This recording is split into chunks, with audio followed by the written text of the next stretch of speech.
Capítulo 8. O jargão cientificista.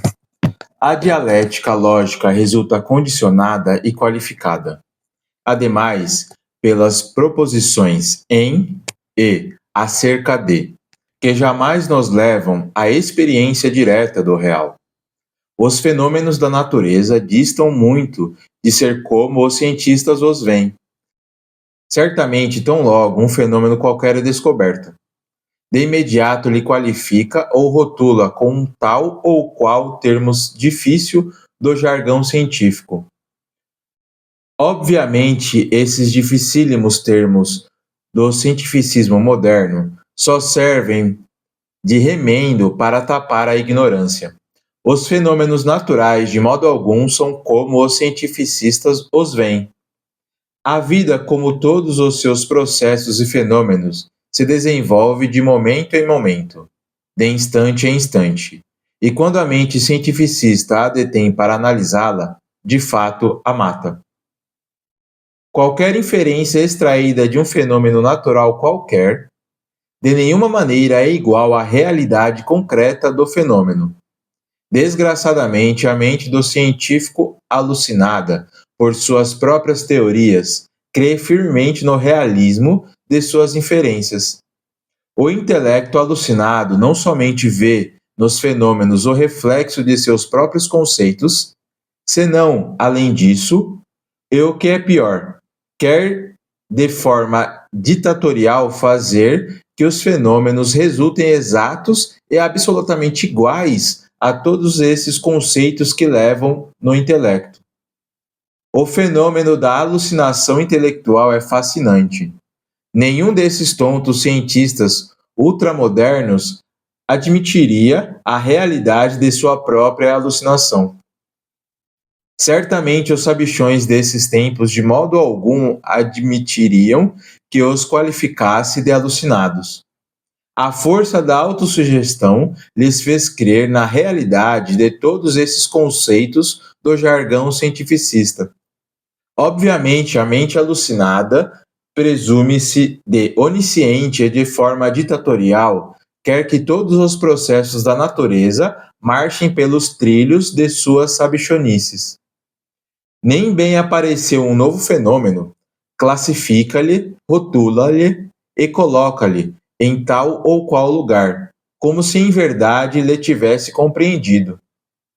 São milhares os termos que foram inventados para rotular fenômenos, mas nada sabem os pseudo-sapientes sobre a realidade daqueles. Como exemplo vivido de tudo o que neste capítulo estamos afirmando, citaremos o corpo humano. Em nome da verdade, podemos afirmar de forma enfática que esse corpo físico é absolutamente desconhecido para os cientistas modernos. Uma afirmação deste tipo poderia aparecer como muito insolente ante os pontífices do cientificismo moderno. Inquestionavelmente merecemos deles a excomunhão. Sem embargo, temos bases muito sólidas para fazer tão tremenda afirmação. Desgraçadamente, as mentes alucinadas estão convencidas de sua pseudo-sapiência, que nem remotamente poderiam aceitar o cru realismo de sua ignorância. Se disséssemos aos hierarcas do cientificismo moderno que o Conde de Cagliostro, interessantíssimo personagem dos séculos XVI, XVII, XVIII, ainda vive em pleno século XX, se lhes disséssemos que o insigne Paracelso, insigne facultativo da Idade Média, ainda existe, todavia, podeis estar seguros de que os hierarcas do cientificismo atual ririam de nós e jamais aceitariam nossas afirmações. Sem embargo, é assim. Vivem atualmente sobre a face da Terra os autênticos mutantes, homens imortais com corpos que datam de milhares e de milhões de anos atrás. O autor desta obra conhece os mutantes, embora não ignora o ceticismo moderno, a alucinação dos cientistas e o estado da ignorância dos sabichões. Por tudo isto, de modo algum cairíamos na ilusão de crer que os fanáticos do jargão científico aceitassem a realidade de nossas insólitas declarações. O corpo de qualquer mutante é um franco desafio ao jargão científico desses tempos.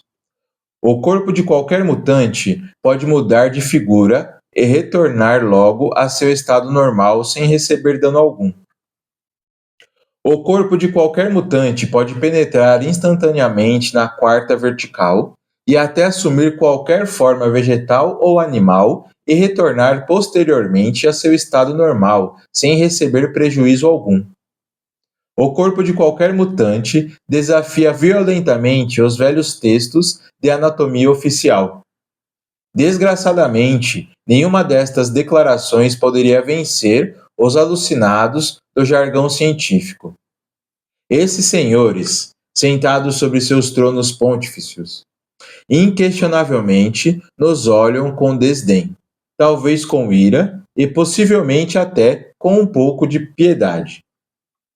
Embora a verdade é o que é e a realidade dos mutantes é um franco desafio a toda a teoria ultramoderna, o autor da obra conhece os mutantes, mas não espera que ninguém creia nele. Cada órgão do corpo humano está controlado por leis e forças que nem remotamente conhecem os alucinados do jargão científico.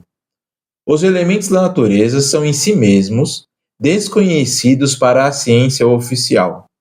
As melhores fórmulas químicas estão incompletas. H2O, dois átomos de hidrogênio e um de oxigênio para formar a água, resulta empírico.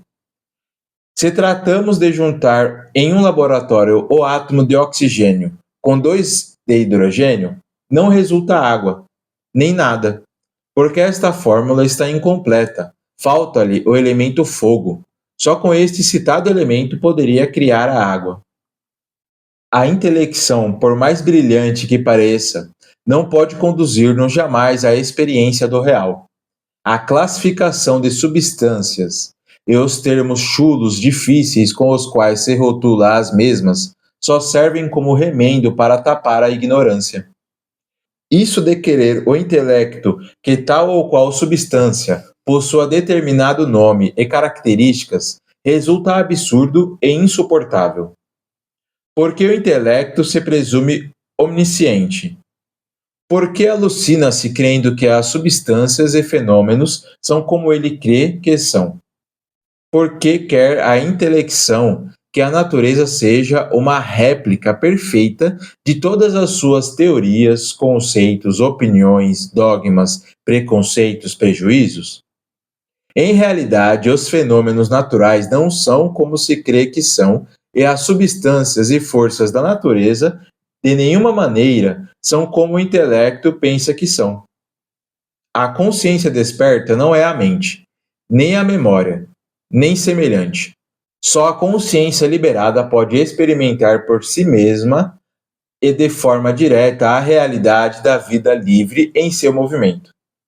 Embora devemos afirmar de forma enfática que, enquanto existir dentro de nós mesmos qualquer elemento subjetivo, a consciência continuará engarrafada em tal elemento e, portanto, não poderá gozar da iluminação contínua e perfeita.